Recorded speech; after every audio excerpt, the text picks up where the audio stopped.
The billionaire had been searching for the donor for weeks. Every lead, every clue, had led him in circles, but he refused to give up. He had promised himself that he would personally thank the person who had saved his company from the brink of collapse, and more importantly, the donor's generosity had saved countless employees' jobs. The details had been vague, a large sum, transferred anonymously, but the impact had been undeniable. Determined, he traced the donations through a complex trail of accounts, donations, and intermediaries, finally narrowing it down to a modest neighborhood far from the skyscrapers and luxury cars that defined his usual world. He arrived in the quiet street just before sunset.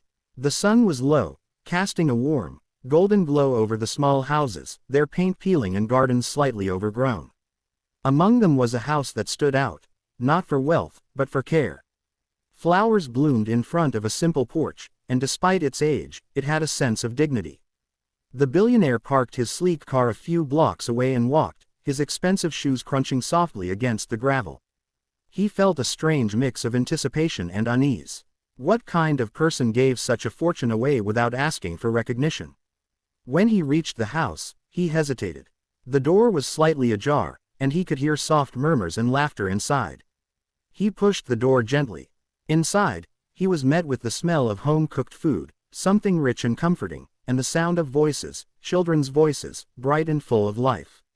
His steps slowed as he moved forward, trying not to intrude, though every instinct told him he was already far from the world he knew. The living room was small but filled with warmth. Pictures adorned the walls, family photos, drawings by little hands, snapshots of birthdays and holidays. The billionaire paused, absorbing the simple beauty of it all. It was so different from the cold, polished perfection of his own life.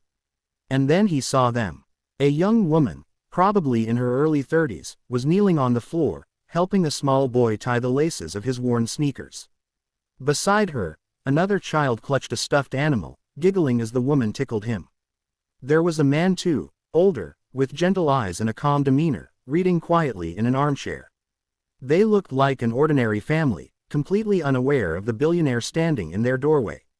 He realized he had expected something different, maybe grandeur, maybe a hidden agenda, maybe even a plea for help, but what he saw was something much rarer: contentment. This was a family who lived modestly but fully, and somehow, they had chosen to share their blessings anonymously.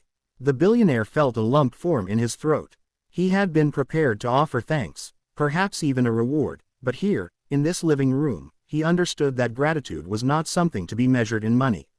He stepped forward cautiously, and the youngest child looked up, curiosity bright in his eyes. "Who are you?" the boy asked. The woman smiled warmly, brushing a strand of hair behind her ear. "I'm Sarah, and you are?" I'm," the billionaire hesitated. Words that usually came easily now caught in his throat. "I'm someone who wants to say thank you." Sarah tilted her head, puzzled but intrigued. "For what?" "For everything. For your generosity, for your kindness, for helping so many people."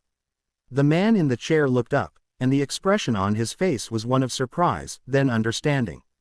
"I see," he said softly. "So, you found us." "Yes," the billionaire replied, trying to steady his voice.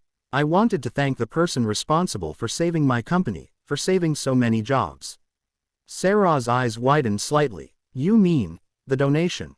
He nodded. "Yes, it changed everything for us, and I had to meet the person behind it." The room went quiet for a moment, filled only with the gentle hum of a ceiling fan and the faint sound of children's laughter. Sarah glanced at the man, and he nodded subtly. "Well," the man said, standing and extending a hand, "then it seems I cannot refuse your thanks. I am David." The billionaire shook his hand, feeling the firm grip of someone grounded in reality, someone who carried a strength that money could not buy. "David," he repeated, "thank you." "Truly." David smiled, but there was no pride in his expression, only calm assurance. "You are welcome, but I must tell you, we did not do this for recognition. We did it because we could. Because it was the right thing to do." The billionaire's gaze drifted around the room again. He noticed small acts of love everywhere, the way Sarah gently held the boy's hand, the way David's eyes lingered on the children, the simple meals laid out on the table, the homemade crafts on the walls. It was a world so unlike his own that it made him reconsider everything. He had always thought wealth and power defined life's value, but here, generosity and family defined it in a way he had never fully appreciated. He began, searching for words. I don't know what to say. You've shown me something I've never seen before. Sarah shook her head. You don't need to say anything. Just live the way we hope people live, help where you can, care where you can. That's enough. David added quietly, sometimes, we think we need to be rich or powerful to make a difference. But all it takes is a decision to act. That's the real wealth. The billionaire nodded slowly, feeling a mix of humility and inspiration wash over him. For the first time in his life, he felt a shift, not in his bank account, not in his business deals, but in his heart. He realized that everything he had achieved could mean so much more if it was paired with purpose and compassion. Over the next hour, they talked. The billionaire learned about their lives, the struggles they had faced, the little joys they had nurtured. He discovered that David had once been a successful entrepreneur too, but he had stepped away from the relentless pursuit of wealth to focus on his family and community. Sarah had dedicated herself to education, teaching children in their neighborhood and helping families in need. And the children were the most precious part, innocent and bright, reminding him that life's simplest pleasures often held the greatest meaning.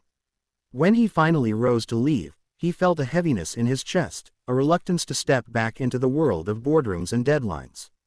I don't want to forget this, he said softly. I don't want to go back to the way things were.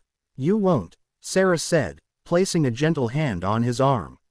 You'll take what you've learned here and carry it with you. That's the most important thing. David nodded. Remember, true change starts from the inside. If you allow kindness to guide your choices, everything else will follow. The billionaire looked at them one last time, taking in the warmth, the love, the quiet power of a life lived with purpose.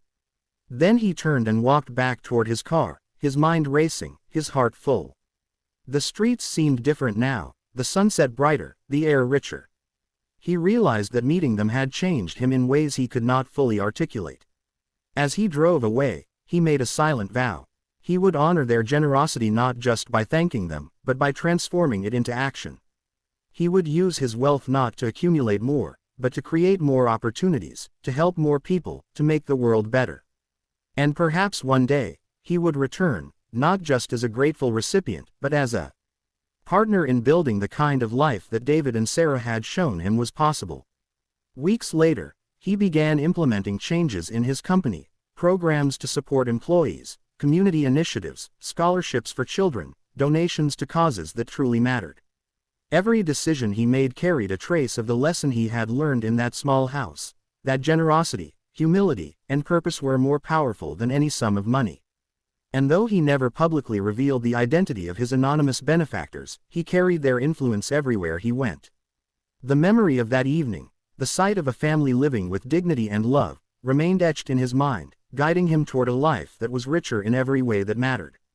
He realized then that finding the donor's house had not only left him speechless, it had given him a voice, a mission, and a perspective he could never have imagined.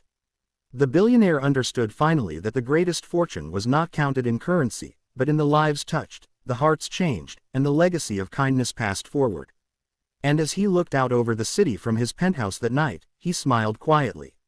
Somewhere in a modest house, a family was living quietly, unaware of the ripple they had created, a ripple that would grow, reach far beyond the walls of their home, and leave the world a little better than they had found it.